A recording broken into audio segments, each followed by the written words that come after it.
Olá, começa aqui o Religare Conhecimento e Religião, o 28º Congresso Internacional da Sociedade de Teologia e Ciências da Religião, a SOTER, acontecerá em Belo Horizonte do dia 14 a 17 de julho de 2015, no campus Coração Eucarístico da PUC Minas. Para falar sobre o assunto, eu recebo a nossa convidada de hoje, professora Áurea Marim Buroc.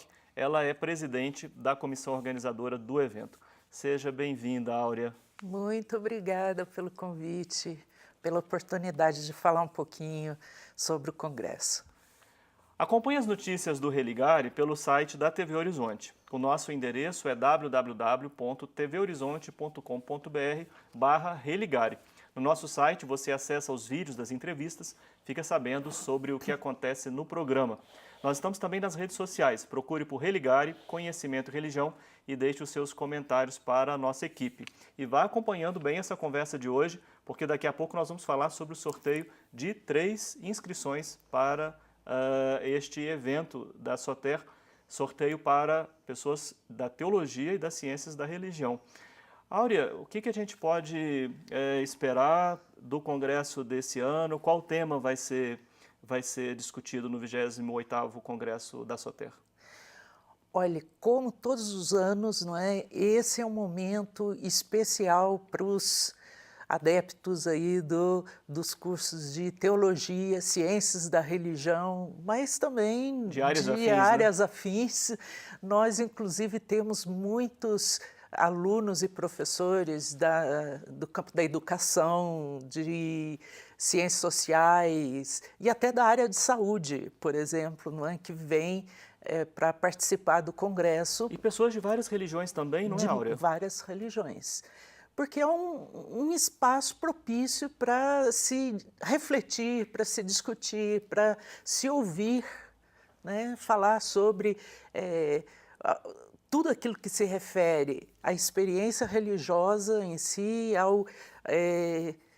à experiência com o transcendente. Não é? Acho que esse é um espaço amplo no Brasil, acho que é o maior, né? Nós podemos falar aqui dos vários congressos que acontecem, esse é o maior. A gente tem tido Está entre os maiores, sem dúvida.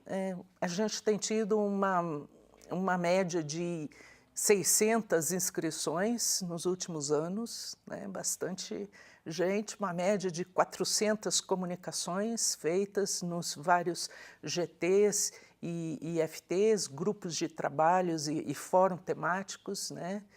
Então, é um espaço realmente muito amplo para se discutir. E cada ano se discute um tema. Qual que é o tema deste ano?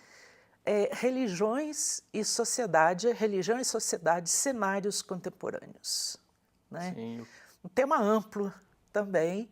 Nós temos 3 eixos de discussão: religião e secularização, primeiro eixo; segundo eixo, religião e globalização; e o terceiro eixo, religião e educação, para nortear um pouco, né, as reflexões e as discussões, os debates das mesas que nós teremos nesses 3 dias de congresso. Sim. Falando um pouco sobre as temáticas do congresso, alguns autores costumam produzir um entendimento de que as religiões têm perdido espaço no cenário público, ou aquela força de atuação, não é, sobre o cenário público que tiveram antigamente. Bom, vamos falar basicamente do Ocidente, né? Mas ao mesmo tempo a gente vê um cenário religioso tão diversificado, tão plural, não é? Pois é. O que você, como teóloga, nos ajuda a entender sobre isso? Pois é uma realidade paradoxal, não é? Porque realmente existem as 2 realidades ao mesmo tempo. De um lado, a gente percebe com o fim da cristandade, né? Cristandade é essa união doentia, nós podemos dizer, de igreja e Estado, né? Em que os dois se misturavam e tentavam se manter em pé, um ajudando ou prejudicando o outro. e com a separação de igreja e Estado, nós temos, basicamente no Ocidente, o relegamento da igreja ao estado leigo, né? a subjetividade do indivíduo, a opção pessoal de cada um. Isso, por um lado, sem dúvida, foi positivo, porque, inclusive, dá mais liberdade para cada um de fazer as suas opções, né? Por outro lado, também coloca algumas questões, porque o Estado precisa também ser garante dessa liberdade do indivíduo, não é? E o Estado leigo vai garantir essa liberdade do indivíduo e, ao mesmo tempo, garantir que o indivíduo tenha liberdade também de ter religião. Acho que os problemas fundamentais nascem daí, não é? Isso é a liberdade de não ter religião e a liberdade de ter uma religião e de manifestá-la. E a confusão que nasce disso aí, certo? Porque muitos podem entender que, como eu sou livre para ter a minha religião, eu quero manifestá-la e eu quero, ao mesmo tempo, que os outros se enquadrem dentro daquilo que eu penso. Aí reside um perigo, né? Aí é que entra o grande problema da liberdade, da alteridade, não é?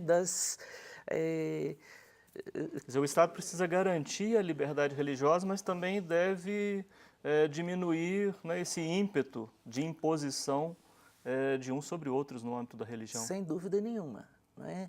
E daí nascem outras questões éticas muito delicadas também, porque você veja, não é? Muitas religiões, as tradicionais, não é?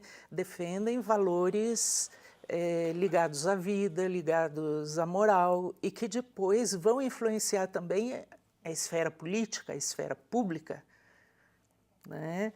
Onde outros grupos vão reivindicar outras liberdades.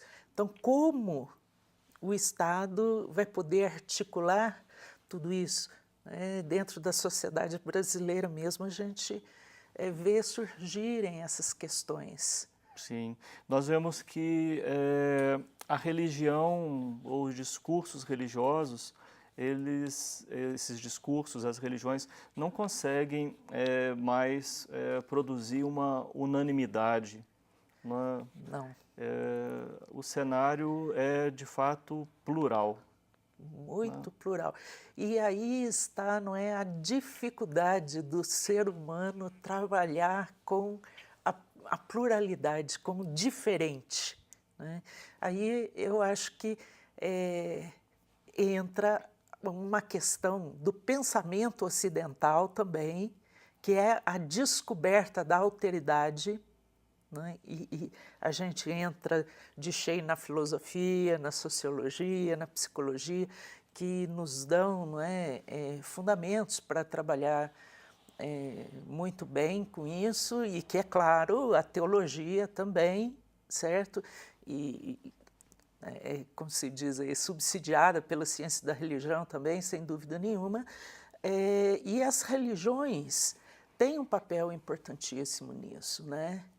Porque, afinal das contas, o homem, o ser humano, a gente tem percebido que, embora muitos profetas tenham aparecido por aí dizendo que a religião estava no fim, isso há séculos atrás, a realidade se mostrou diferente, né? Então, ninguém tem bola de cristal para dizer está no fim, está no meio, está no começo. Isso no Está começo aí, não, né? está aí. E é uma realidade bastante dinâmica. Uma das características que você realçou da nossa época é essa subjetivação da religião, né? Você falou que com a separação igreja-estado, a experiência religiosa ficou bastante relegada à esfera da subjetividade. Você falou que há aspectos positivos nisso, em função da liberdade religiosa, mas há também algo de preocupante nesse processo de subjetivação. Sem dúvida, né? Sem dúvida, porque a subjetivação pode sempre se tornar uma espécie de doença também, não é? A religião que eu faço para mim mesmo, né? Sim, de fechamento em mim mesmo, né? De egocentrismo, um culto egóico e narcísico. Por outro lado, eu acho que depois do século XV, XVI, a gente não pode mais negar e passar por cima da subjetividade. Não é? Porque de modo algum. com a emergência da subjetividade, com o humanismo, não é? O antropocentrismo, nós precisamos trabalhar com isso, né? E de uma forma positiva. Sem dúvida. O desafio grande é também deixar o indivíduo aberto à alteridade, né? Sim. Até mesmo porque isso é fundamental para a experiência religiosa, né? Sim, de fato. Não só os outros seres humanos, mas a própria experiência de transcendência. Sem dúvida nenhuma. Vou chamar o intervalo, daqui a pouco eu vou continuar conversando com a professora Áurea sobre o Congresso da Sotéria, os detalhes, o que vai acontecer, quem é que vem para as conferências. Um breve intervalo, o Religare volta já.